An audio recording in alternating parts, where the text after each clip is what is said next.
Good morning, everybody. Oh, I forgot I was supposed to put the outside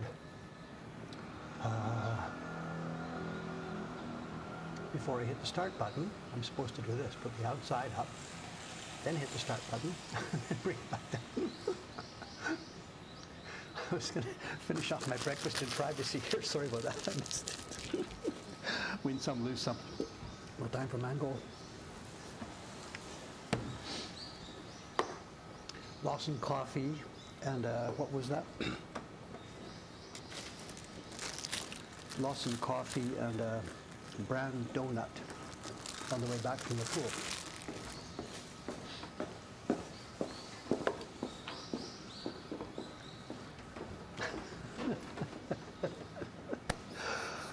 Okay, good morning. How are we? I'm wet. It's okay. Gradually get dried off. Did I talk about the wet hair thing the other day? I can't remember. It's hard to tell what stories I've told. Also, I'm deaf in one ear still, so I can't tell. The wet hair. This is one of those things that you can enjoy about being a foreigner here in Japan. When there's things that are normal to you, but which are difficult for them. And whatever. Mike is here. Testing. 1, 2, 3. It's gotten really high gain. I can turn it up. Let's see. 1, 2, 3. Testing. Can you hear me now? We're way higher than the levels I used to use. Testing. 1, 2, 3. The outside audio, I think, is back.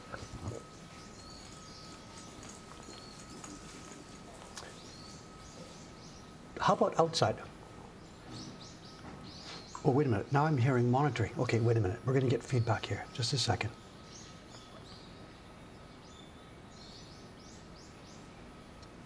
Testing. 1, 2, 3. I'm hearing. Do you hear the feedback from outside? From.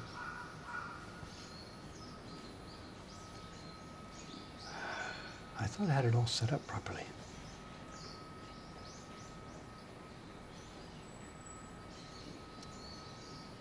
No feedback at all. Okay, I'm getting audio coming from the Mac here, which should. It's hard to tell because I can't hear. Okay, sorry. If you're okay, I'm okay. Let me know. We do have the audio back on the outside, and I found out how to do it. There's two settings on the input. One is HDMI by itself, and one is HDMI plus mic. And yesterday we had the HDMI plus mic, and I couldn't get it to happen. So today I turned HDMI without the mic, and I think that's what we have for outside sound. Okay, I'll leave it alone. I have been busy. I had to do some work on this yesterday. I couldn't just wait for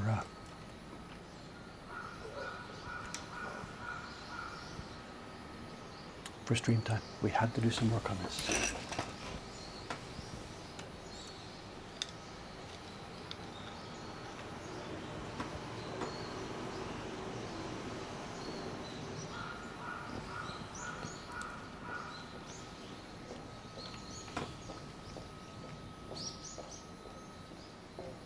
That's as far as we can go.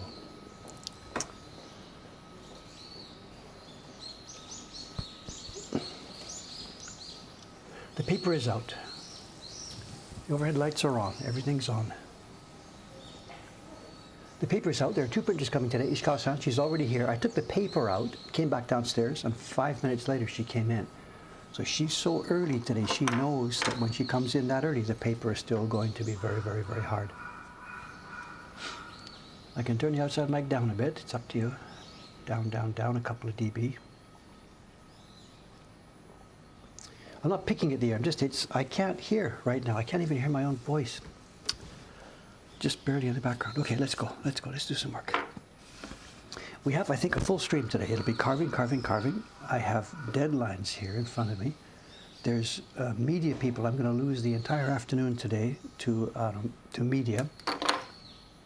There's a well-regarded magazine in Tokyo called Tokyo Jin. And they are coming today for an interview. And actually, we are not the main story. The main story is the woodblock prints. They're gonna do a whole issue featuring Shin Hanga as it relates to Tokyo. So they're going back to the Watanabe Hasui time.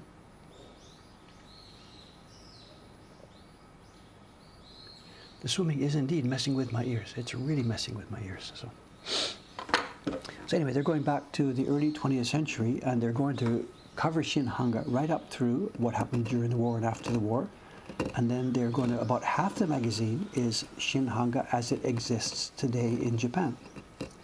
And it didn't all start with me. It started with Miyako Dori Kashiwagi-san, the young man who's doing the laser stuff with Tsuchimochi and who published a new print last week. They got a hold of him first, then he started a chain, and we became part of that chain. So they are coming today to Mokuhankan to see what Mokuhankan is doing. They've heard that we do prints that are related to Shin Hanga, which we do. So today it's our turn, and Kashiwagi-san is coming from Miyako-dori, and a reporter and a photographer. And they're going to spend the afternoon here learning what they can learn about Mokuhankan.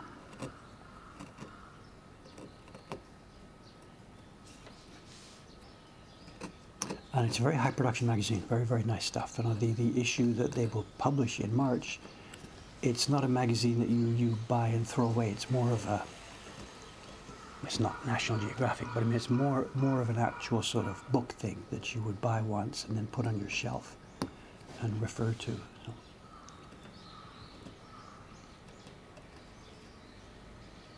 I think they kind of refer to them here in Japan as MOOC. It's a cross between a magazine and a book. There used to be a term, MOOC. I don't know if they still use it.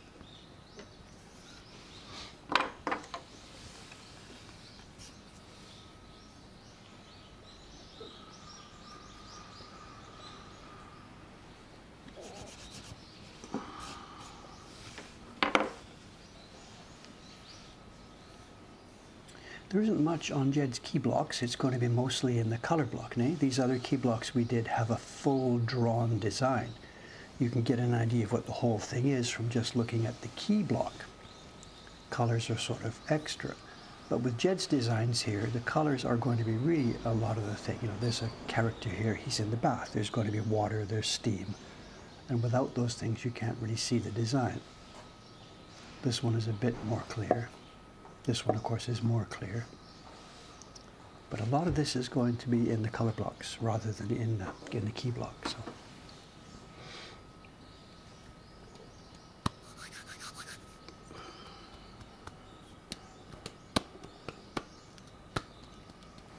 It's not just the water in my ears, it's worse than this. And what happened, without getting into too long story, it's been stuck. The right-hand side has been stuck all week long, and it got to the point, yesterday morning, where it was really getting painful. And I guess with water and stuff stuck in there for so long, anybody's yelling at me, Dave, go to a doctor, get the ear doctor to look in there. So after 1 week of being deaf in the ear and starting to get painful, common sense says, go to the ear doctor. So I did yesterday afternoon. I went there, and it's mostly kids. I went there in the afternoon, and there's a couple of kids already in the clinic. There's more kids waiting. Yelling and screaming are coming out from the clinic side of it behind the curtain. And some kid is screaming and whatever. So I do the thing at the counter, tell them my problem, and she says, okay, no problem, just you'll have to wait your turn though, please. So I wait my turn while kids come in and kids go out, and kids come in and kids go out, and they go through the curtain, they start screaming as they're going through the curtain, they scream worse. So I'm thinking, like, what is this, the torture chamber in there? I don't know, just getting my ears cleaned, So it gets to be my turn. I go in there, and there's this lady doctor. She's not quite my age, but getting there, so she's a very experienced doctor here, I try and be friendly. I tell her my problem, that I've started swimming for the first time in 20 years, and one of my ears is totally clogged. And it started to become painful, so it was time to come and see you. And she says, okay, let me have a look. And she puts her little light scope thing, looks into the ear. And then she says something in Japanese like, when's the last time you cleaned your ears? And I'm like, well, I live alone, I mumble like 27 years or something. And she face palms, says, okay, let's get in there, let's get in there. So she's happy now because there's so much work for her to do. So she digs in, sprays and digs in and gets her little jet. And it really actually is quite painful. I didn't start yelling and screaming like the little kids, but this was way more painful than I thought it would be. But whatever, just gamma. You know, you can't do anything else about it. So we do this, and I can hear after a few minutes of this squeezing and sucking and all this stuff coming out. She's happy and look at this and showing the nurse and blah blah blah. And then I can hear all is well. She says, okay, let's have a look at the other side. So she gets in there, and the same thing happens on the left side, except this is way, way more painful. She's really, really, and whatever, it's not like a little thing. She's got a long tool. It's about yay long, and her hand is way here. She can't control. Anyway, whatever. Dug out a wood block, just about, whatever. Is my connection fine? I'm showing green all the way across. CPU use is really low. It's 1080 at 30.00 FPS. Everything looks normal.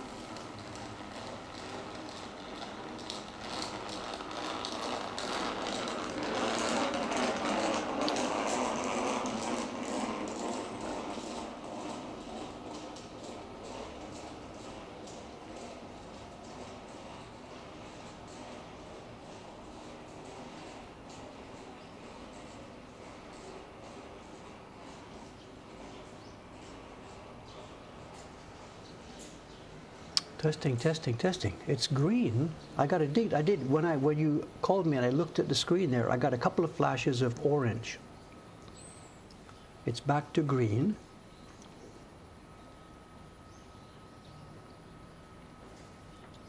I'm not sure what else I can do. It did flash orange, which would sound to me like maybe it's a Wi-Fi connection or something here. My Wi-Fi is showing normal.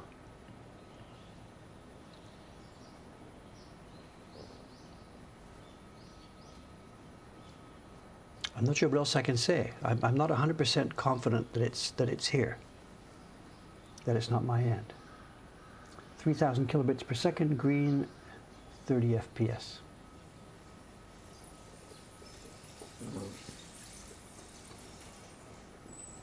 Is it okay now? Is it cleaned up? The orange flashing is gone. I'm just showing steady green. Sorry, okay.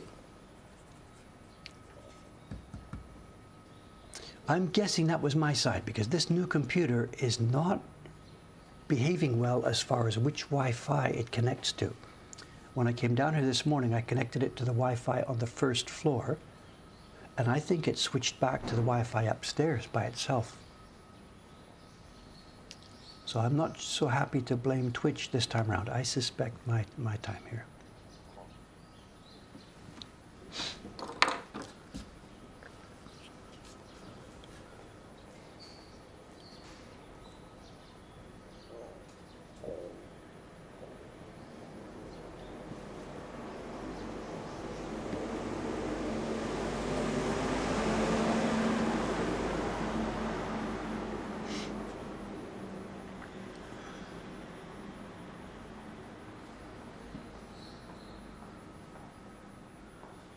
But the last part about that doctor story is that, you know, she dug in and did her job and whatever else, and she was really happy and blah, blah, blah. But then when I'm at, she's checking me out and says, okay, you're clear to go. She says, I'll see you next week.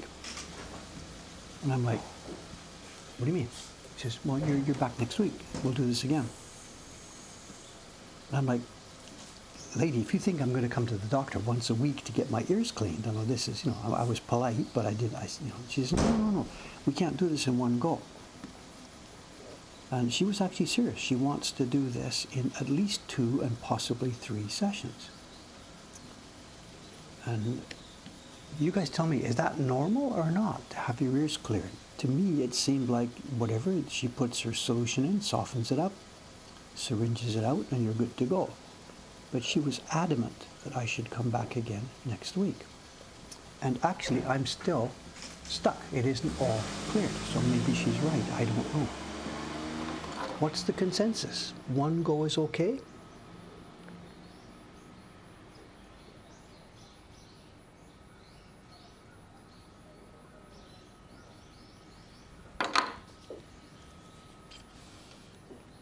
So I don't know. I know it isn't fixed. I am still having trouble. So maybe her talk is correct. There was so much crap in there, decades, literally decades of stuff.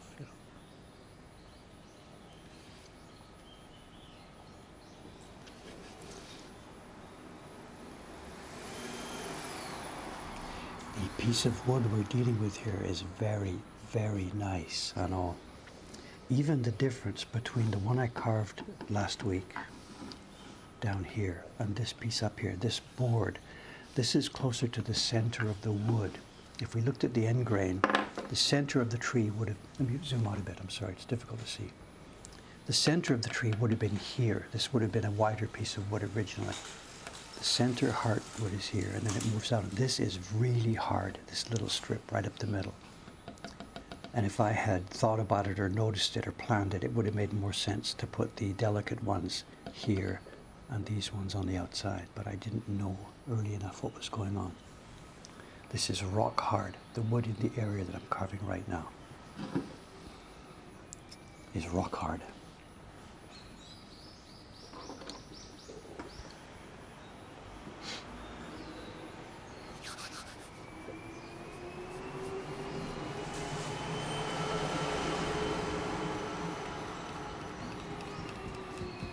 Yeah, I'm going to go again. Of course, I have no choice because I can't hear properly, but I really don't know what she's going to say. Just it was twice to do it, but if she expects me to go every week, I don't really think that's something I want to be doing.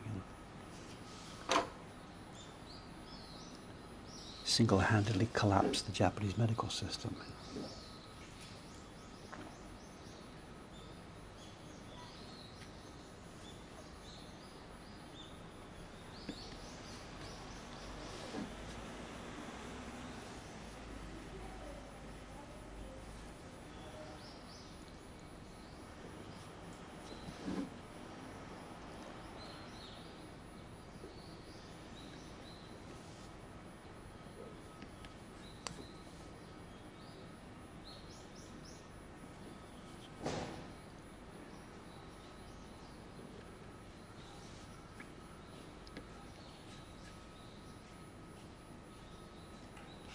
There is a difference with the light on the carving here today. You may be noticing somebody was saying, is the overhead light on or off or something like that. That hasn't changed, but what has changed, and this is something I hadn't noticed. When I was here carving last night, I was thinking, this is, kind of dark. What's going on? It's darker than is usual. And it has. The light that I have here behind the flask is positioned so that the strongest part of the light is right here on this area. And I hadn't noticed it because must have changed bit by bit by bit by bit. One of the cords and cables holding either the flask or the light had just stretched a little, stretched a little, stretched a little. So the focus had changed, and the point underneath my scope here wasn't the brightest part. It was quite dark, like something like you see in some different area here. So I rearranged them. I climbed up there last night and moved the light and moved the glass again, so that this area now actually is way, way brighter than it has been for the past little while. So perhaps that's what you're seeing here differently. There's a bright light shining here. And I just hadn't noticed it because it had changed bit by bit by bit.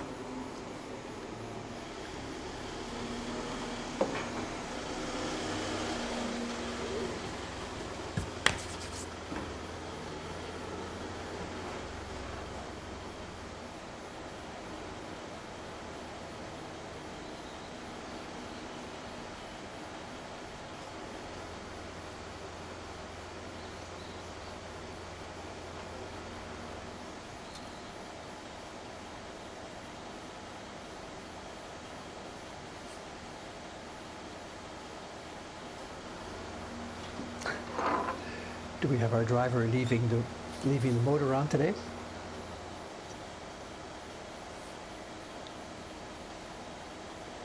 Should I turn down the outside audio? Has he left his motor running? I can't hear. I'm sorry.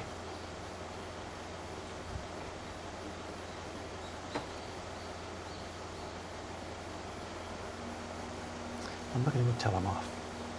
I'll turn down the audio for a minute. It's at minus 16 dB. Let me turn it down.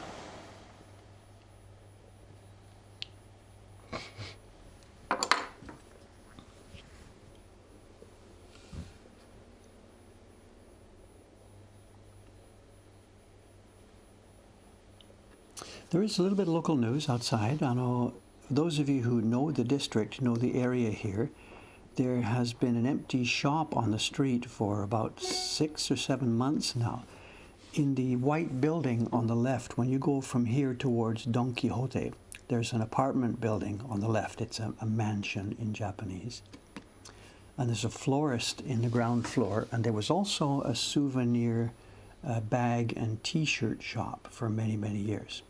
It went bankrupt or closed up, I don't know, half a year ago. And it's been empty since then. There's been a for rent sign on it. And the for rent sign disappeared a few days ago, and I heard from Kaicho-san, the leader, the don of the street here, that somebody has rented it. He doesn't know what's going in there. He thought it would be some kind of restaurant, but he wasn't quite sure. And he said the rent was 28 man, so 280,000 yen. And the floor space is what you call 12 tsubo, which is just over 20 square meters. And it's 280,000 yen per month for the rent. I think he turned the motor off, did he? And it's got good visibility, it's got good glass windows all around, and there's lots and lots of foot traffic on this street. So for the right kind of business in the right place, the lady that was there before doing t-shirts to the foreign tourists, she really had a good thing going. She was doing very, very well. T-shirts and tote bags to tourists. But they didn't come back, and she couldn't survive, I guess. So what's coming in next, we don't know. We'll see.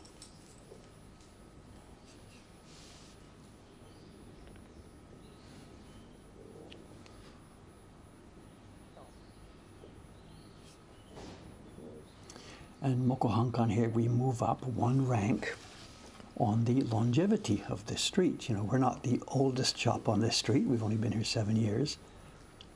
But we are now in the top half of the old shops on this street. That's how fast retail locations churn. There's been a lot of churn on this street, especially in the last couple of years.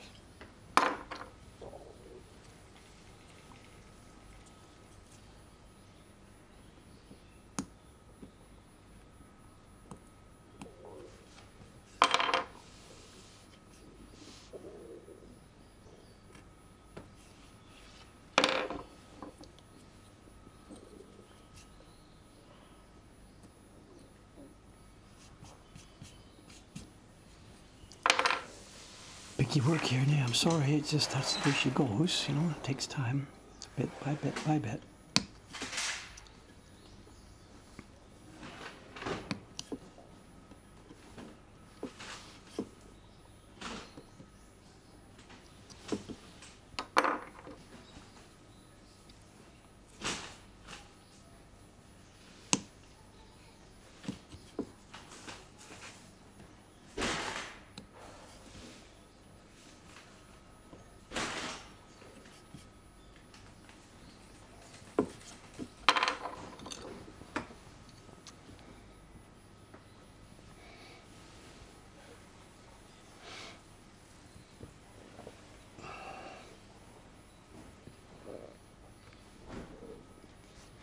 A restaurant in 20 square meters? Sure, no problem at all. Absolutely not. Maybe that's probably an average size for food service places in Tokyo. It's not going to be a sit-down restaurant with tablecloths and that kind of stuff. It could easily be a ramen joint. There's lots and lots of things you can do in 20 square meters. Probably most of the restaurants on this street. The one next doors are bigger.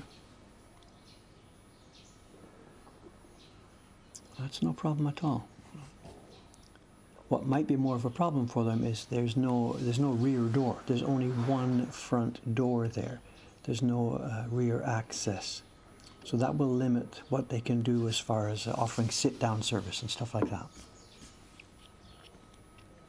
So it might be a standing bar, or just they will simply sell food and people have to walk outside and eat it. I don't know.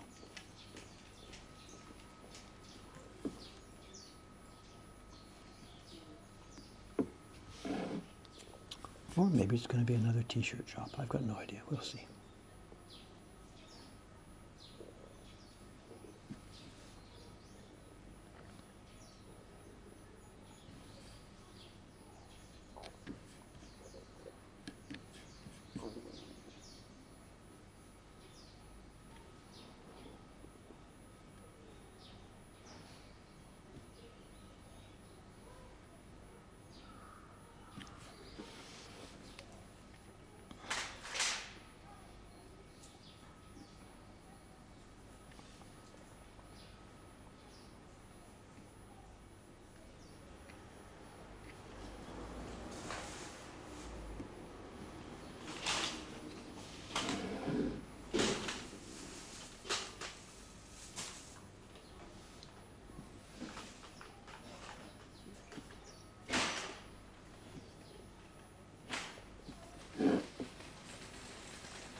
Fly fish.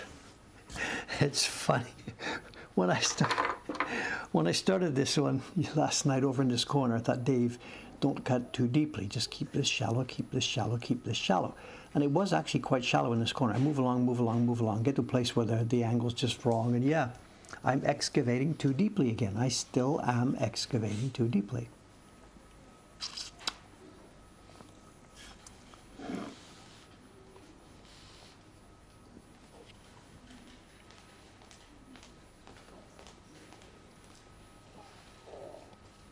And I'm actually not quite sure how to solve that. It's just the way the knife goes and the way the surrounding area has to be sliced down.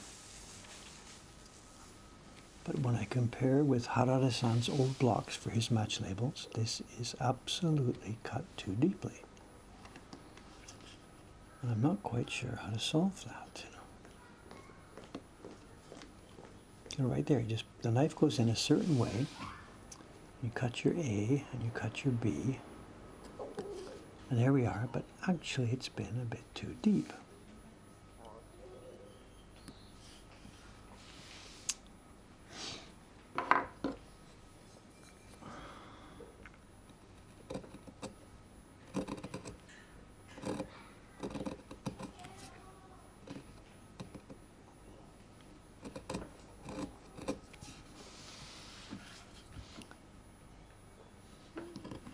suspect perhaps at this point now, at this age, there's just so much, habit built into the way I'm doing things.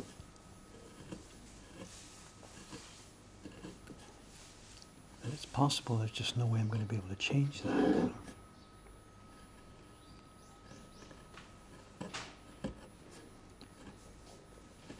I say it's too deep. It does work. It prints.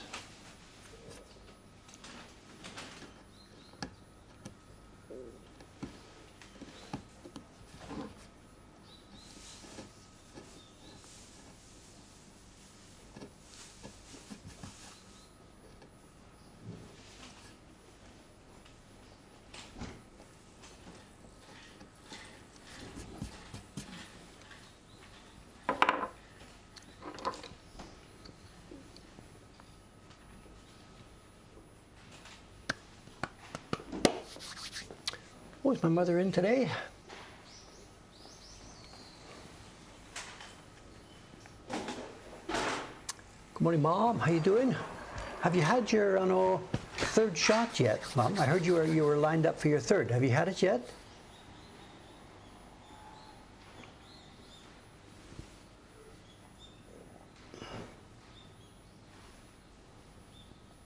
You're talking about bugs. Oh, you mean the bed bug checkup? They're checking the building for bed bugs. Is that what's going on?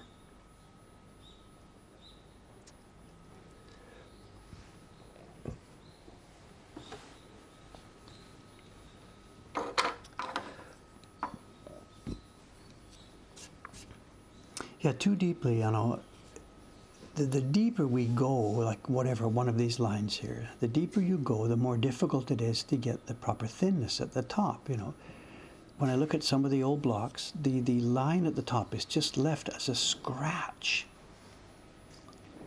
And between lines is just a scratch. But by the time you excavate this far down now, controlling the thickness at the top is much, much more difficult. I mean, we've got a wonderful mountain.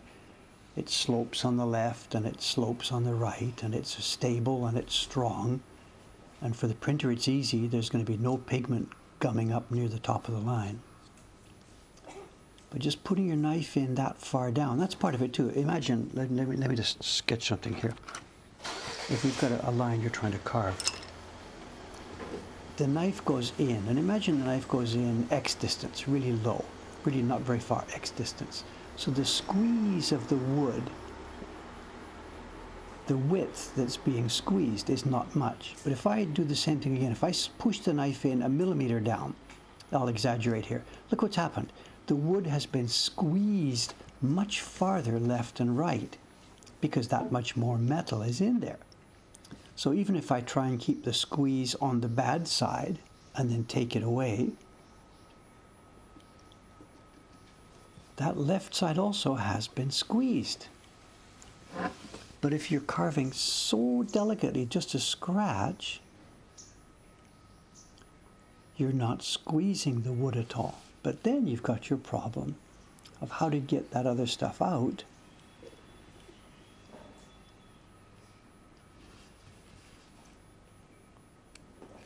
And then dig away, bit by bit going down.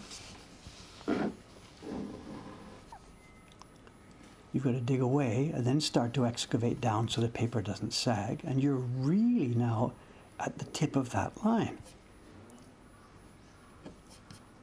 So there we've done it. We've got a line now that's carved, and we haven't excavated deeply like this. So this is more what it should be. And then you carve away here as deeply as you need to be so the paper doesn't sag, depending on where the next line is. So this is more like what it should be. And Dave, clearly, bad habits over 40 years, I'm excavating too far down.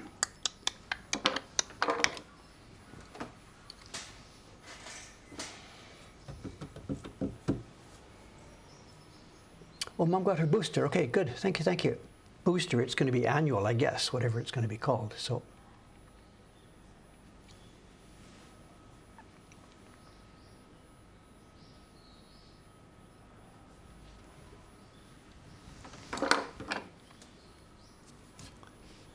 I guess I should try, but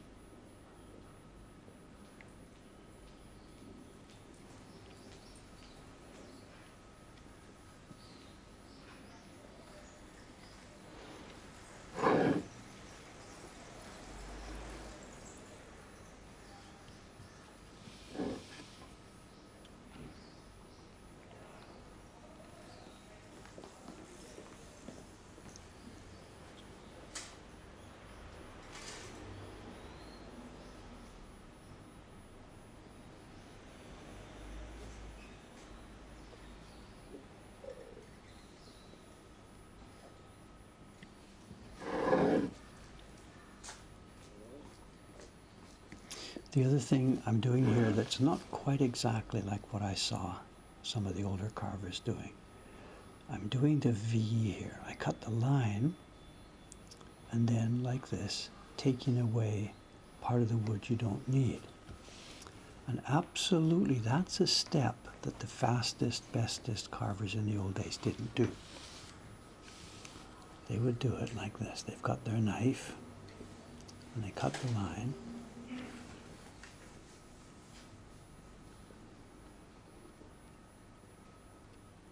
And then get in the corner here, pop the corner,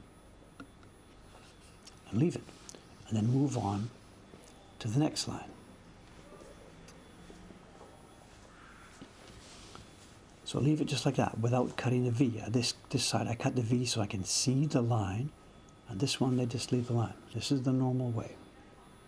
You move on. So after doing this for X hours or X days, you've got a block. Again, you cut the corners out here and there. And this is going to be the access point for the chisels later.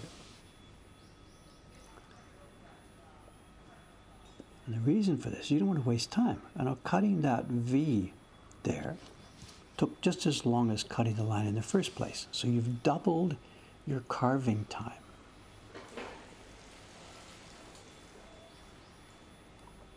For no real benefit. You come along later. Try and get the corner out here. I'm nervous about this. Am I talking and explaining and cutting at the same time? Dangerous here. There's the corner. So you then come along later with your clearing chisels, and you're now working with the clearing chisel, and it hasn't been taken away up to the line.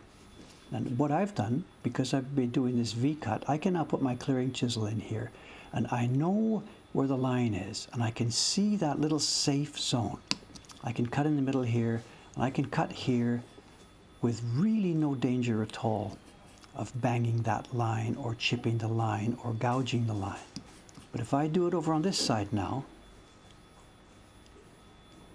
where am I going? If you do it just right, get your chisel under, here it is, here it comes up.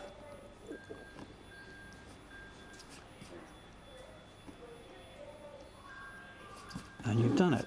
The left side was to me safer because I can see the line, but the right hand side you've got the same result, but oh my God, you know, tiny, tiny, tiny little bit too far, and the line is broken, the line's damaged. So as I said, the normal way for top level carvers, quick guys doing it, getting through the job, bang, bang, bang, they never, ever, ever cut the V's like I've been doing here. They just cut the lines and pop out the corners.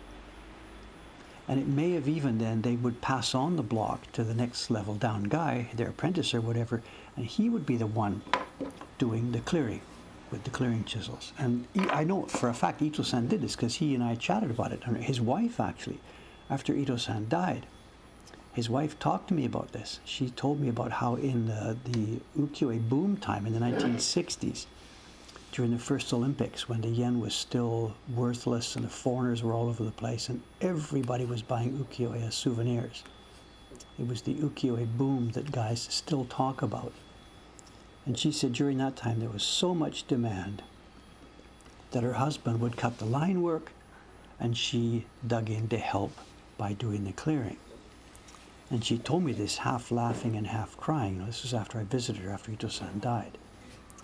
And she said she really doesn't know if they saved any time because he had to go back and spend so much time repairing the broken lines that she had left that it didn't really save them any time at all. But then she told me this, like laughing and then wiping her tears away. That's the story, you know, and here we are. This is now quite shallow compared to what's over here. This is excavated too deeply. This is excavated quite shallowly, and I've done it. And this is more what it should look like. It's not finished yet. I can't go backwards here. Just a sec. The wood grain on this block is very much that way. And here, if I try and go in here backwards to get up against this line, we're going against the grain here. Look at this, against the grain. The chisel wants to dig deep. It won't come out. There she is.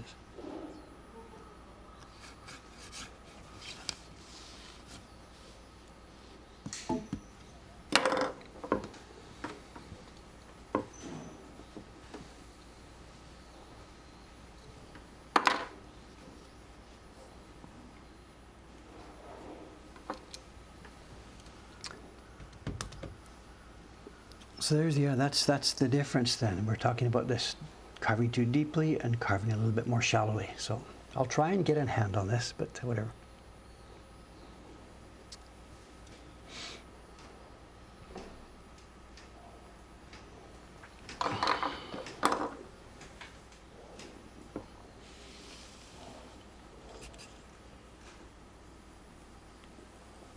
Again, these things like I'm chatting about and talking about now, these are all things really that, of course, I had no idea about back at the beginning, having learned by myself with no guidance, no nothing. You can look at old blocks, but it doesn't, how was it done step by step? You can't really see that from the old block.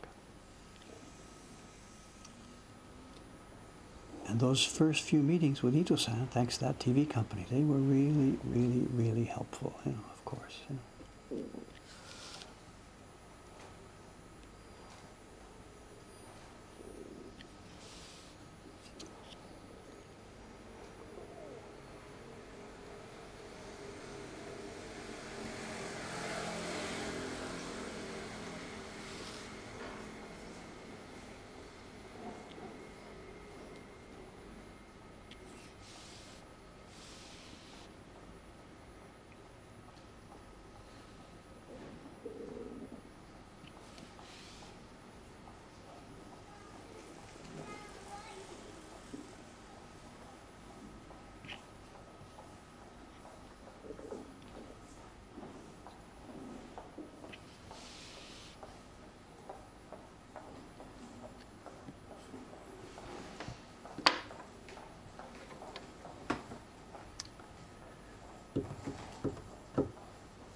Also, too, what I should do is prepare another chisel, because I'm finding here that I'm missing a proper chisel for this.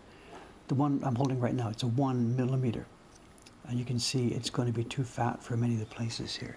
But if we carve shallow like this, it's tough to get it out with the picker. This is a little picker. It's not a chisel. It's just a stainless steel poker. And we're in trouble now if I'm not really careful, because this is so shallow. I'm going to bang those lines. So this is a not good situation here. I need to get myself another chisel about a 0.5 millimeter, 0.5 millimeter. So this is dangerous. If I keep doing this, I'll chip this thing for sure.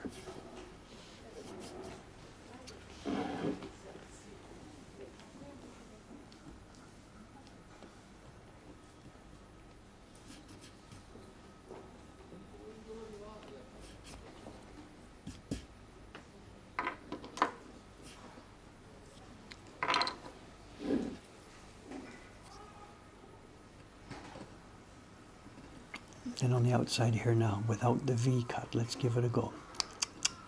Takes his life in his hands.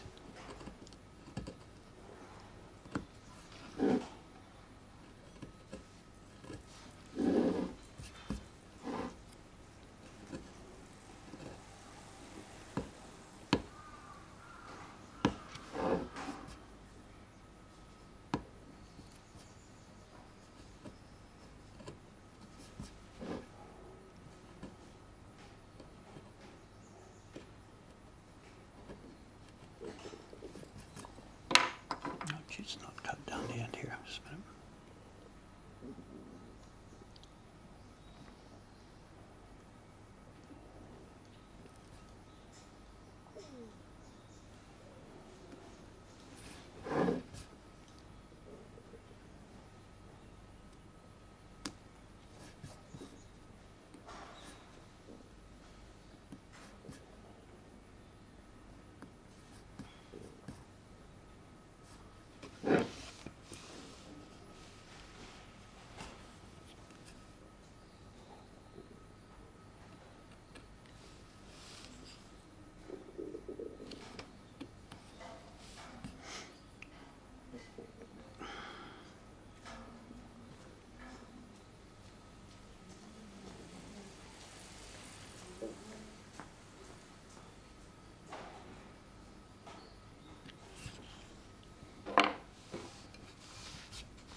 No, for me it's slower than the other way, you know, cutting the V is okay.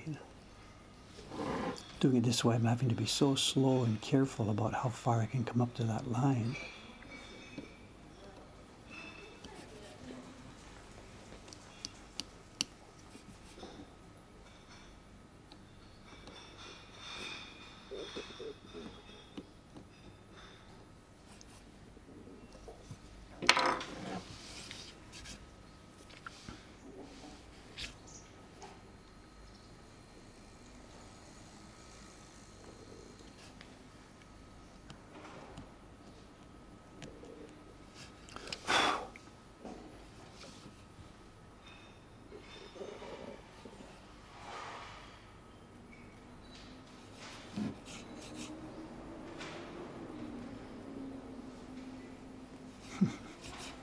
So it just took me twice as long, I guess. But, you know, that's the normal way to do it. If you know what you're doing and move quickly and confidently and have lots of practice, that's the normal way. Just cut the lines. Where are we here? Cut the lines first, no V, and then just clear with the chisels. And try not to go too deep.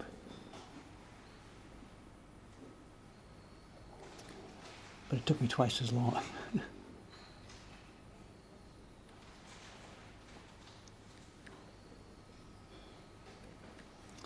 I don't know, is Taran-san here? Is that the way he's training with Asuka Sensei? I don't know.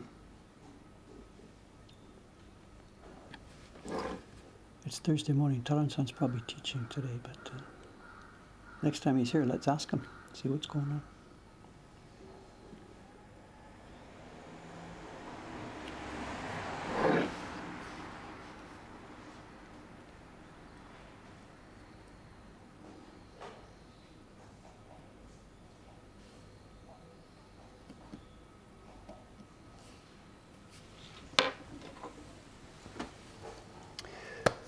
So much conversation here. I'm sorry, I'm missing almost all of it here.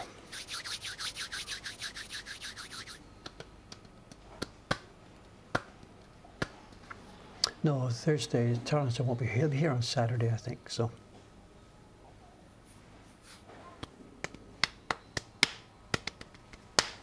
Talk about the 0.5 chisels. I know a few years ago, I used to be part of a chain of people that was helping Matsumura-san, Wood Like Matsumura, the tool supplier here. He has a catalog, and he started doing an English language catalog. And I wasn't involved in his business at all, but I was part of a chain of people who were helping him sort out his English and stuff. So a lot of the English language in some of his early catalogs was checked and whatever, approved by me and stuff like that. And he put for a while in his catalog, he had some knives. And he bought a whole selection of knives, put them in the catalog. And as far as the Hangito went, he had 4.5, 6, 8, 9, 12, whatever. And he had smaller ones, 3, 2. Then for the ski chisels, he had the usual 6, 3, 2, 1. And he also had 0.5. And I think maybe he had another one, 0.3 or something like this, a small one. And he put that in his catalog and started selling them. And what started happening was people would break them. They would just, somebody overseas would buy this thing, Japanese chisel, 0.5 Mori. You put it in wood, bang, and just instantly, you put it in the wood, bang, instantly it broke. And the same thing with the carving tool he was selling. This is 4.5 millimeters wide. It's the standard one. But you can get them 3, 2, and 1. And if you get a knife like this that's 1 millimeter wide, you have to treat it like a surgeon's tool, like you're shaving somebody's, whatever. But people would buy this, put it in the wood, bang, and it broke right away. And they were claiming with him. They were sending it back and saying, look, this broke, and it's no good. I spent $50 on this, and it broke. And this happened with everybody that bought the thing. So he went through his Japanese catalog and put a warning in red. Please notice. I forget the exact wording. It's probably still in his catalog now. You can see it there. It says something like every tool smaller than 3 millimeters or whatever it is. He said they are sold no, sold no return, nothing. You break it, it's you've bought it, whatever. And he points out that these are for very experienced professionals only. It's not recommended for beginners. If you don't know what you're doing, don't buy one of these. Was now his point in his catalog. And I was part of that chain, answering these people, trying to say, look, I'm sorry, it wasn't the tool, it's you, whatever. Because they are extremely fragile. You can't just stick a tool that's that thin into a piece of hard cherry wood and start slicing. They're not for cutting like I'm doing here, they're for shaving. A tool like that, maybe you've got something really delicately carved already, and you're going to shave a bit of wood off one side of it.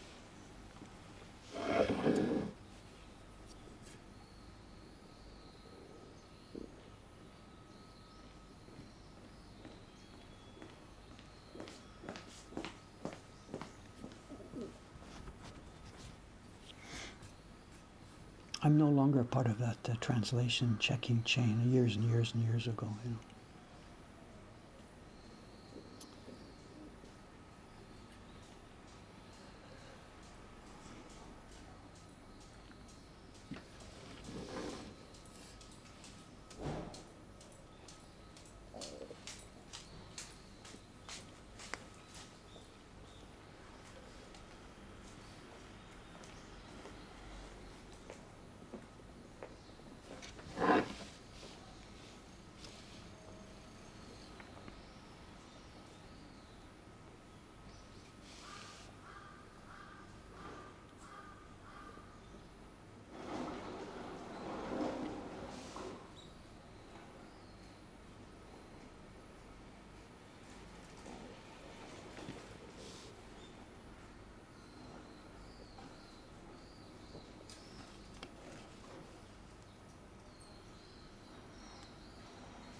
So somebody's bought a 3mm knife, could have saved some dollars. So the thing about those knives, I've been doing this now for whatever it is, 40x years, and I don't have anything narrower than a 4.5.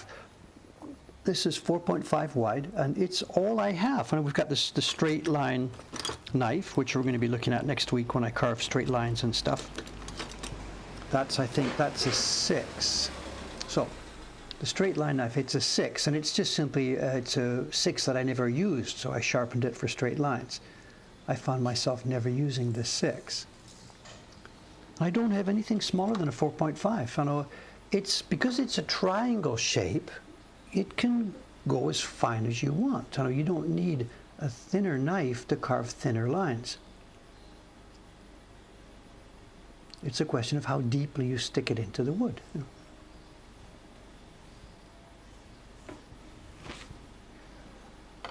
So I don't know. Again, I'm not the. I don't have any channel to the super old, authentic way it was done. For that, you should talk to Taran-san and Asuka Sensei.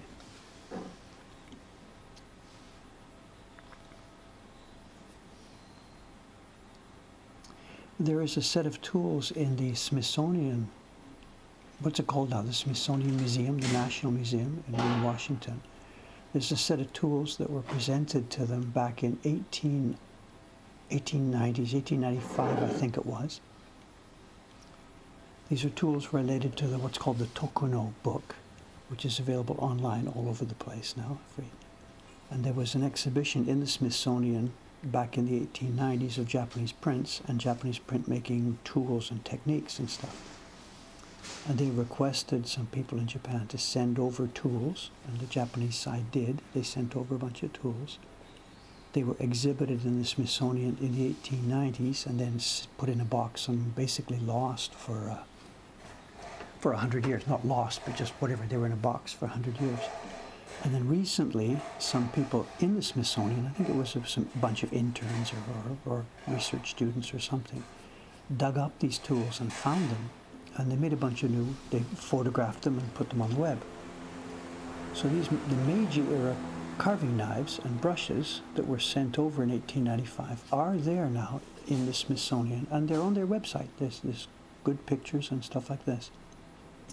And the carving knife is, I think it's about 4.5, and it's nowhere near as acute an angle as what we see here. It's carved way more of an obtuse angle, and it seems completely impossible to use. Except the illustrations that were sent with those tools back in the 1890s show a knife being used, a very obtuse angled knife. So it's anybody's guess how it was really done. We really don't know, you know.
Question about the timing of the chat and the video, and it really is strange too. I don't get the timing here. The chat seems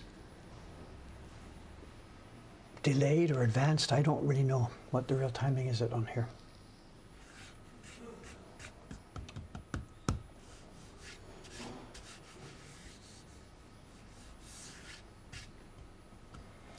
Talking about how fine we can carve, I don't know. I know back when I used to sort of worry and think about those things, you know, what's the world record for finest carving, blah, blah, blah. I looked at some of the old Coutier prints and whatever.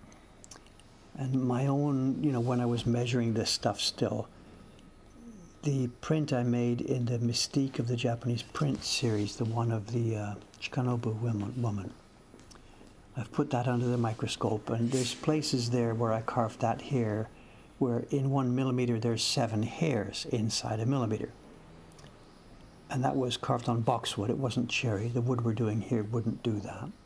And I was definitely using the microscope to help me, of course. You know. So my own personal sort of how fine can you carve, I did, like I said, 7 hairs in 1 millimeter, and the hairs went on bang, bang, bang, bang, bang. You know. But there's no question now that the lasers and stuff have caught up. I know the guy who will be here this afternoon, Kashiwagi-san, he's just published that new print from Atelier Sento, the After the Rain print. And although there are no super fine lines visible in that print, the fine laser cutting is visible. And if you have that printer on the online picture, the signatures and stuff down at the bottom are also all done with laser. And it's got me beat. If you're actually now going to compare who can do the finest work, the lasers now are cutting on wood finer than we can actually carve. So in question of raw power, who wins that battle, the lasers have now won that battle. For production work and getting it done and actually making prints, human beings are still like, we can do this. But if you're going to have the contest just on how small a line can physically be carved, the machines have now got that prize in their hand,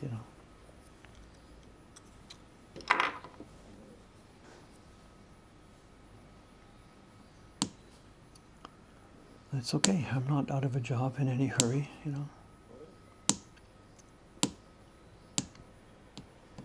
It was also interesting on our Instagram last week. I posted that picture of the new print, After the Rain, published by Miyako. And we're sold out. They gave us 10 copies to start with, and they're all sold. They're all gone. And he's bringing this afternoon 20 more copies for us. So it's going to hold its own in the market. But there was an interesting comment on our Instagram about that print. I don't know who it was from, whatever. And the person had said, it's cool, it's beautiful, it's, this is all very nice, but why is it so expensive? It's a laser carved thing. Why does it cost $170? This seems like a ripoff, whatever. I forget the exact words the person said. And I read this and I thought, man, this person does not understand anything about how this business works, Kashiwagi-san, the young man publishing those things, he is, in the red. He is deep in the red. He has published 3 prints so far. The Ginza in the Rain, the Nihonbashi print, and now this one.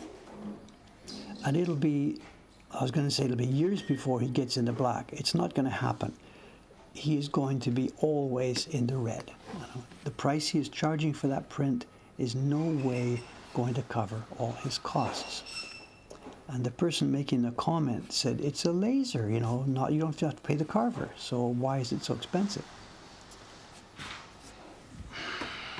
Whatever, the carving fee he would have paid for that is only one fraction of the expenses it takes to make these things. And the only way Mokuhankan can survive and do this and keep our prices low is because we have volume. And this isn't the joke, you lose a little bit of every one and make it up in volume. That's not the joke. It's not the joke. The point is, we don't lose a little bit on every one. But if we were only publishing 10 prints a month with all the expenses, then you're losing money. It only works when you get your machine running, your publishing machine running, and you publish a ton of prints. And all your expenses then get amortized over a whole bunch of work. And Kashiwagi-san, he's still selling prints in the few dozen every year. And there's no way he can make it work at that rate. It's a hobby for him. It's okay. He agrees. I'm not insulting him by saying this. I'm just describing what I see. For him, it's an interesting hobby to try and publish prints the way his granddad did,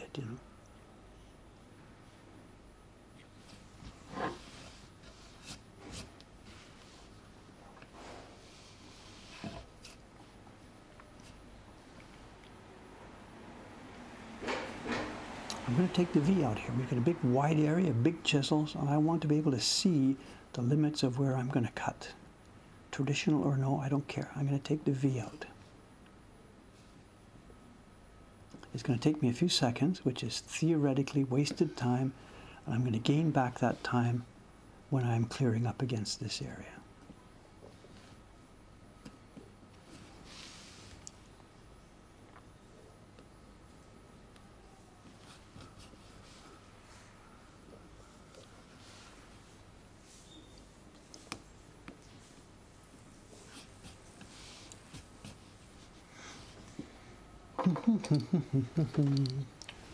Show and tell, we're still a ways away.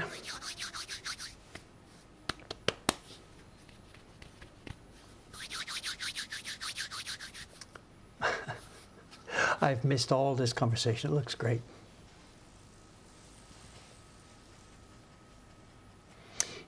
manual carving, the new prints you're seeing by Miyako-dori, the laser is cutting the actual lines, but they're not doing they're not doing this part of it with the lasers. They're cutting the line, and around the line, I think it's about 1 millimeter or so out from the line with the laser. And all the rest of it is done with hand chisels, the persuader, and the clearing that you see me doing. When I was chatting with him about it, I thought, look, that's the part where if you're going to do this by machine, you should switch to CNC for that. And he's like, yeah, I haven't got around to that yet. So I think their future will be laser for the lines, CNC for the clearing. At the moment, it's laser for the lines, human beings for the clearing. So they are still taking a lot of time to get their blocks ready. They're not really saving any time at all by the laser, I think.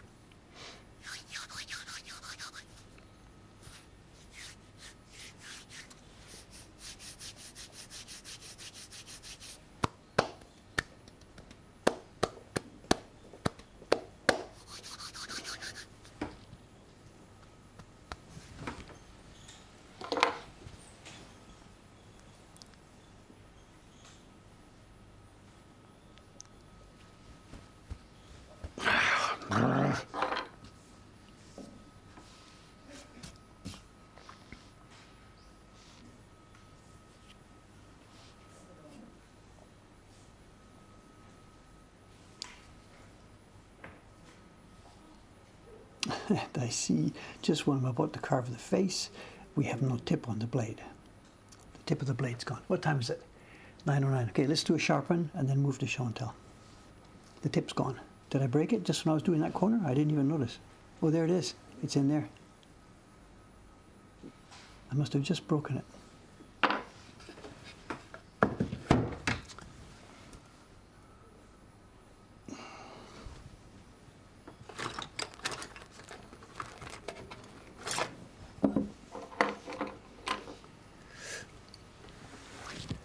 No, there's an interesting thing about the laser. I know most of the lasers around town and the people that have been doing this, for years we've been able to buy laser cut wood block printing blocks in the stationery shops for New Year's cards. And those cut straight down. Bzzz, you see them. The lasers are in every stationery store. They will cut keychains for you with your name and stuff like that. Those are cutting straight down. Kashiwagi-san has spent a lot of time and trouble and energy researching and developing a special setup for his laser. He is not cutting straight down. They are cutting at an angle, and that makes it hugely more complicated. Straight down, you take your not InDesign file, your Illustrator file, vector file, whatever it is, and the laser runs along the paths. But when you're cutting at an angle, you can't do that. Just let me get the knife here. Too many things going on at the same time. So he has developed a system with his lasers, and he works for a company that builds and designs these things. He has built a system with his lasers. We're almost at the end of life for this blade, you know. Where's the end? We're going to be able to get maybe another 3-4 millimeters out of it, that's all. This might be the last time we'll pull it forward.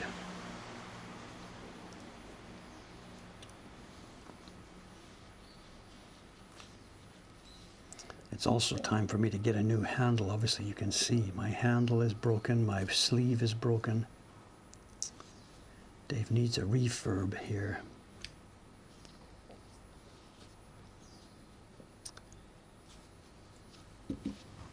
So no, his lasers, as I said, his lasers are cutting, and it must be on some flexible arm. Rather than the laser being steady in the block, you know, doing the XY, XY, he's got it somehow so there's a Z axis, and his lasers are cutting at an angle into the wood, and yet still leaving the top at the right place. And that's some sophisticated programming.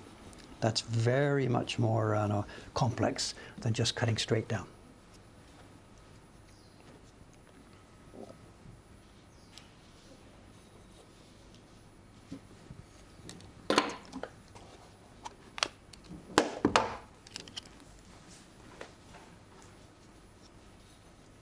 Okay, this could be the last time for this blade. I'm not sure. We'll see how it goes.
Okay, 400 was the strong one, the arato.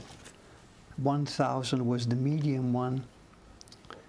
And then we finish off with a few strokes on the, I have no idea what number this is. It's just a fine stone. In Japanese, it's called a shiageto. Literally finishing stage, shiageto, finishing stone. Just to get the last scratches from that other one out of here. And the back side. And then the last stage, again, we've got to kill the edge. The edge is actually too sharp now. The very edge is too sharp, so I've got to kill it. I put the back of the blade in, tilt it up a bit, and a couple of light strokes, and we just take away. We've killed that final edge. Put, if I can see it, I'm going to try and find that bevel on the camera. Hang on a sec.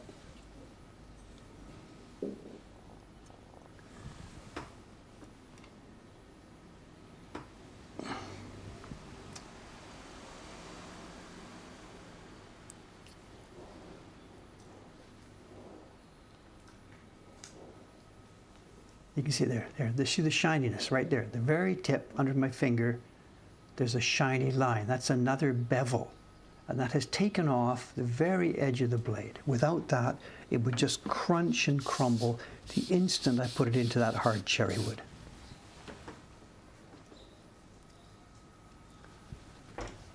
So there we go. Okay, good. The blade is all ready for our next session.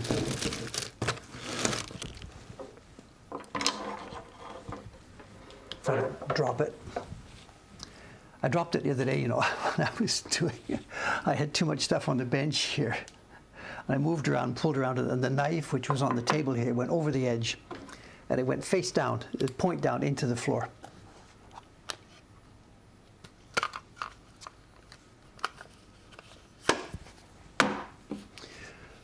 What are my thoughts on the new Halo multiplayer? What's this?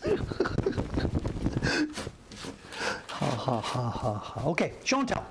We have a show and tell here today. And I need your help. Actually, what I was going to do, I just didn't have time to do it. I was going to put some notes out to everybody because I need help with this. I know what this is, and I know who the people are who were depicted, but what I don't know is all the backstories. You guys are going to be able to help me here. What we have is this. It's a bit of a broken book.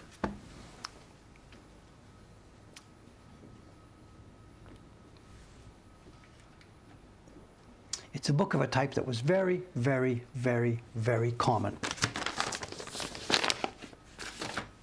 Let's put this out of the way just for a bit. Okay, we have here Nihon, Japan, Rekishi, Gashu or Chor collection, whatever. Japan history picture book. And this is book number 5. It's a series. Book number 5. We'll skip to the back here. It's all broken up and beaten up and smacked up. It's an old book. We'll skip to the back to get some story here. The year, this is the part you're looking at here, is printed by machine. This is metal type, the back colophon. The inside of the book is printed by wood carving, but this back section is metal type. And we have a date here of Meiji 25. 5, 4, 3, 2, 1. Somebody's sleeping. Somebody's sleeping. Meiji 25. Do I have to do it manually? 1890, somewhere on there to show. 1892. Okay. So this is the question. The chat delay. I don't know. I don't think the chat is actually real time. It's okay. Meiji 25.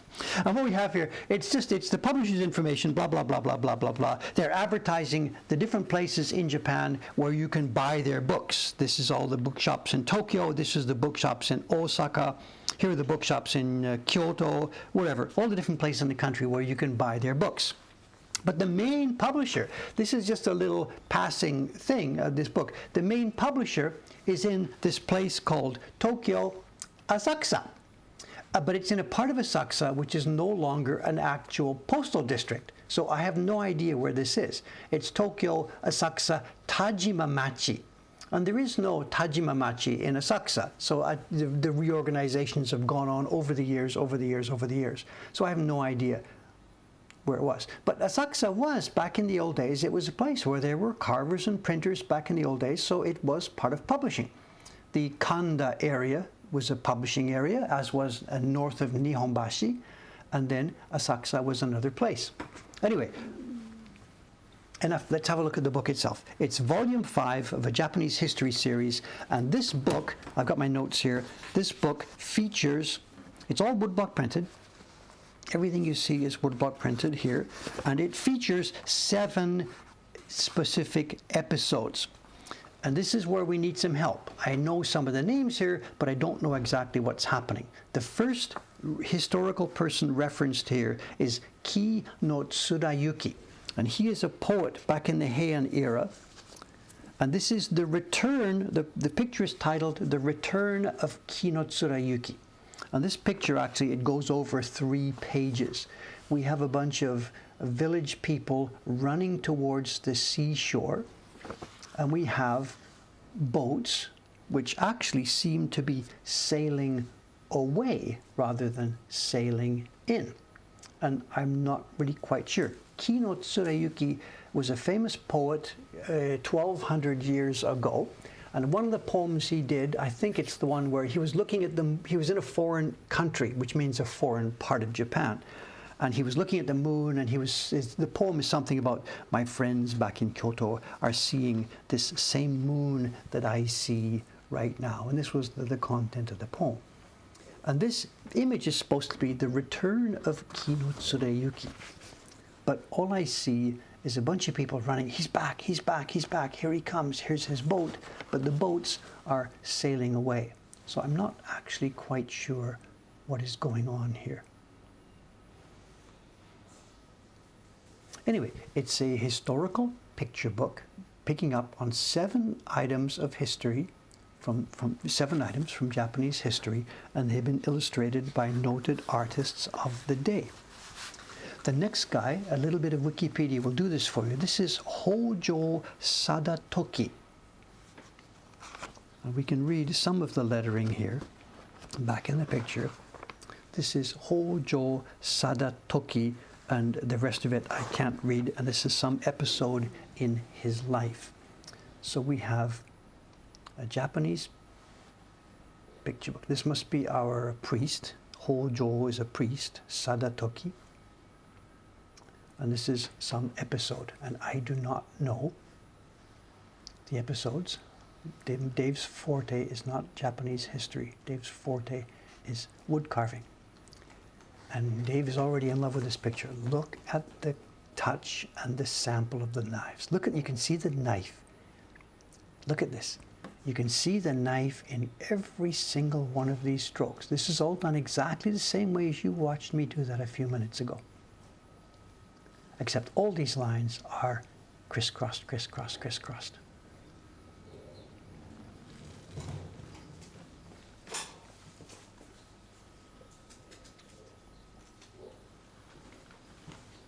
For me, this is the interesting part of this picture, the kimono lines. Oh, おはようございます。ありがとうございます。あ、青梅からですね。よかった。どうも。はい、はい、どうも。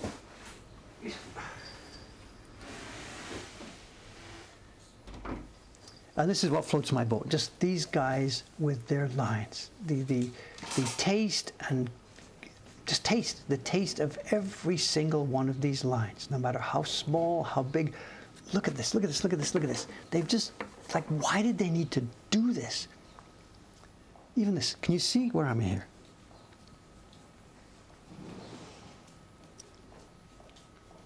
Look at what they've done. Even this stroke right here. There's a little hook at the end of this stroke. It wasn't enough just to make the stroke. They've caught the little uptick of the brush at the edge of the stroke. Every fine, tiny detail of every one of these strokes. If you blew this up to 1,000 times, they would still look like glorious, real brush strokes. And the fact that these guys just, oh my God, just whatever. The historical episode for me is absolutely nothing. I don't care. But just to see how these men have carved this stuff. And then the guy goes along during the day and he's got to carve all these leaves on this tree, which is in the background. And he's got to carve, look at this, and they're crisscrossed.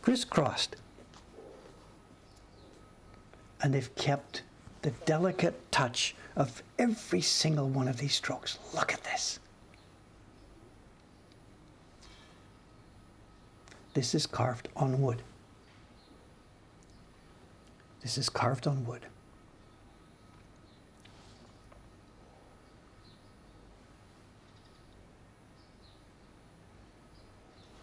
So I don't know, just does it matter? These days we just take pictures and pictures and pictures and it just means nothing.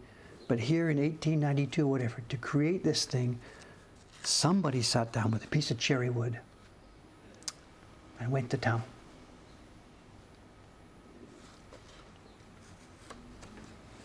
Okay, here we go. Let's skip to it. I can't sit here with a half an hour on each one. Our next is, this is Homma, I've got my notes here, Homma Skeuji. And I'm guessing it, there's a famous episode in Japanese history where, if I took my light off, maybe it doesn't shine so much. There's a famous episode in Japanese history where there's a battle going on and one archer, he takes a flyer and the boats in the distance, there's a flag on one of the boats in the distance. And this guy jumps his horse into the water, swims towards them a ways, shoots an arrow and takes out their flag. And that's it. The enemy just says, oh my God, if that's what these guys can do with their bows and arrows, and they just sort of head off and go out the other way, you know. And it's a famous episode. And this may be referring to that. I don't know. I'm sorry.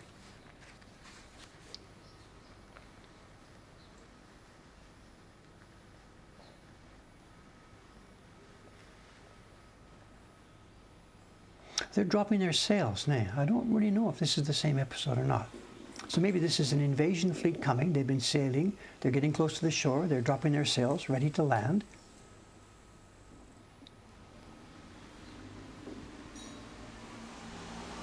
And that doesn't look like an arrow meant for deadly business. I don't know. Is that a blade at the front of it? I don't know.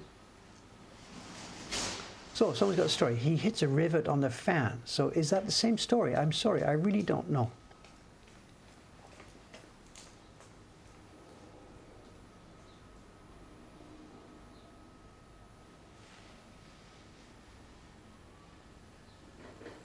The horse is having fun. So an arrow that would cut some ropes, maybe that's right, yeah. And maybe that's what, maybe this is, he's already been doing it and maybe he has cut down their sails. Is that what's happening here? He's been doing this for the past 5 or 10 minutes and he has desailed the boats. Maybe that's what's going on here.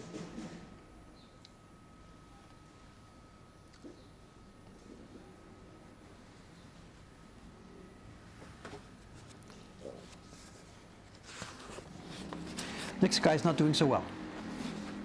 Another battle scene. Arrows pouring in. And the horse, in this case, the horse is not really happy because he's taken a few arrows. And I guess this guy himself is out. And his name is Kitabatake Aki-ie. And this is a character I know absolutely nothing about. Just the name is there in the front. It's Kitabatake Aki-ie.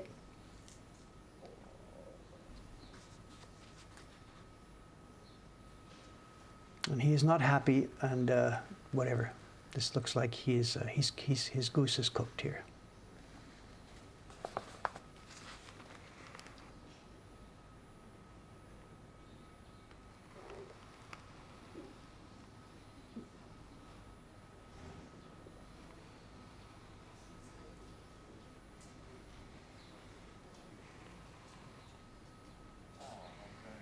And I don't know the story at all, I'm sorry. I know nothing about the backstory here. This is one dead horse, or in a few minutes it's going to be one dead horse.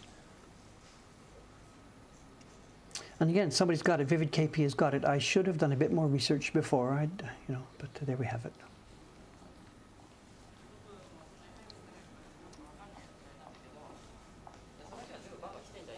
The next character here, on the next picture, there's 7 altogether. That's number 4. There are 3 more pictures in the book. The next one, I can't read the name, so I have no idea who this is or what's going on. I wasn't able to read the characters of the name. And we have an interesting woodblock, though. Look at what they've done for the sky here. Dave doesn't care about the history. Dave cares about the woodblock. This is atenashi bokashi. They've got a blank piece of wood, and the printer has dabbed a brush to make this area in the sky. What you're seeing is not a carved pattern, it's a freehand printed pattern. And again, it's horses, it's men on horses, and they have a focus, and there is, in the middle of it,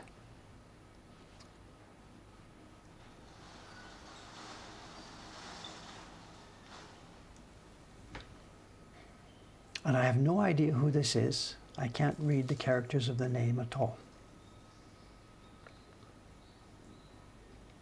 And is this a wolf we're meeting here? I don't know. I'm not sure. Your guess is as good as mine. It could be a fox. It could be a wolf. I really don't know. I'm sorry. We have military-looking gentlemen on the prowl coming up against an animal. And I'm sorry, I can't give you the guy's name. The reading is completely beyond me. I can show you the reading for those of you who might be able to read more kanji than I have. This is it here. It's number 5.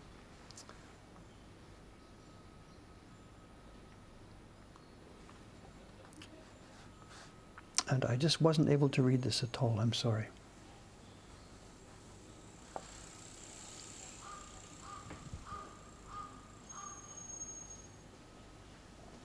The next one is a known person. It's actually, you can see it here. It's Nawa Nagashige. Even David could read that one at my low level of accomplishment here. And it's more. It's another arrows. And I mean, this is the kind of history they were teaching in the Meiji time. Everything was heroism, battles, arrows. And I don't know the story, Nawa Nagashige, but I think we can guess what's going on. What we have here is a dispatch runner. A man who is on the highway and he's carrying some important documents or something from point A to point B. And I guess I can see the historical episode. He has been attacked along the way. He has fended it off and he will succeed in his mission, I suppose.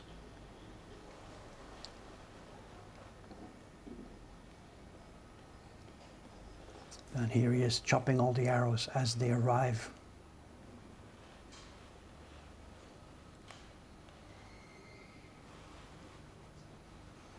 And here we go again, incoming. Did he get one on the foot? I'm not sure if he's been stuck or if it's been chopped. You tell me. I don't know. And again, Dave doesn't care so much about the history. Dave cares about the carving. Look at this.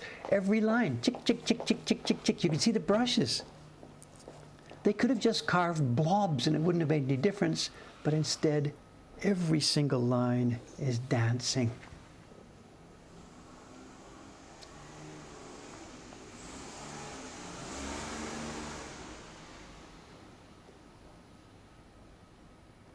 The other thing to remember about these two is we've talked about this many times, books like this, what you see on the right-hand side and the left-hand side were carved on different blocks by probably different people at different times. One woodblock print is what you see here. This is a woodblock print, half of one picture and half of another, but that's one woodblock print. This is another woodblock print, half of picture A and half of picture B. This is what a printer prints, this sheet. It's then folded in half and sent to the ladies in the publishing house who sew it together. So these are carved and printed at different times. But the guys have to coordinate their work and match up the colors. Okay, the last one. And the name, again, I don't know the person. The name is Uesugi Kenshin. It's a historical episode. I don't know anything about the history. His name is Uesugi Kenshin. And he is here in what look like perhaps Buddhist robes, I'm not sure, with an attendant. There's a Buddhist aspect to this. He looks like he's dressed as a priest, and he is meeting somebody, and there is a goods train being put into service. Rice, these are bales of rice.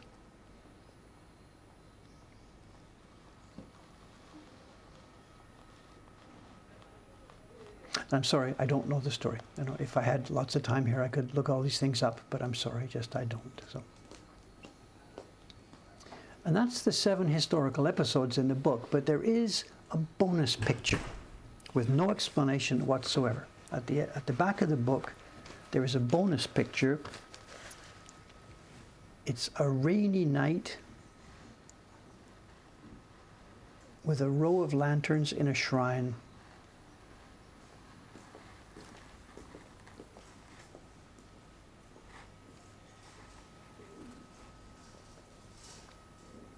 And one wet, cold, soggy monkey.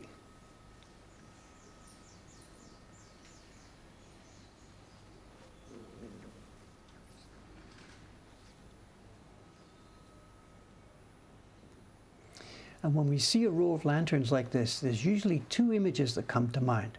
One image is the Toshogu shrines up in Nikko, and the other image is the shrine here in Tokyo, the temple here in Tokyo, where the 47 Ronin are buried.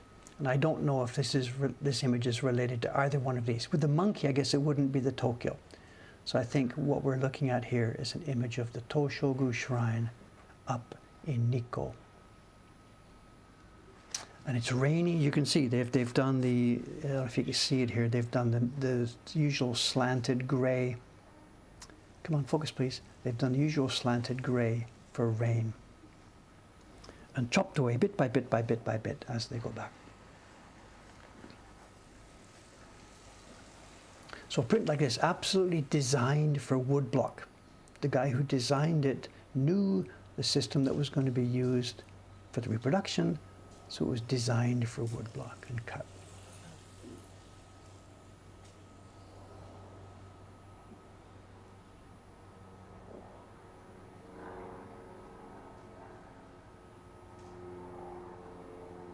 Okay, there we have it.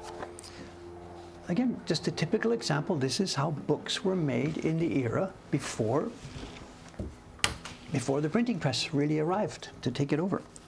Carefully carved, carefully printed. This is how books used to be made. Okay, there we have it. There we have it. It's Thursday morning. I'll be back here. This block is still going to take me a few more days, absolutely. So I'll be back here Saturday morning with another carving stream. There's no way I'm going to be able to get out to Ome now. The deadline here for me now is just way, way, way, way too tight. So I'll be here again the coming Saturday, more carving and printing. Okay, thank you very much for watching. I know it's been a bit scrambled for me today. There's a kind of a stressful feeling and mood here for me today. I'm sorry, I don't know. Part of it's my ears, part of it's all the new system. I've got this beautiful, beautiful, quote, beautiful computer, and it's just nothing but stress. It's full of stuff that doesn't work. The settings, just, I don't want to talk about it. It's okay. I'm going to get a cup of coffee, relax for a while, and get to work. Packaging. What we're packing today, before we sign off, I got a packing. The print we showed on Instagram the other day, the new After the Rain print from Miyakudori. They are all sold. He gave us 10 copies to start with. They're all gone. He's bringing 20 more this afternoon. It's going to be a very successful print. And we'll talk more about that this afternoon in the interview today. And I'll report about that on Saturday. So, okay. Let's one more minute outside here.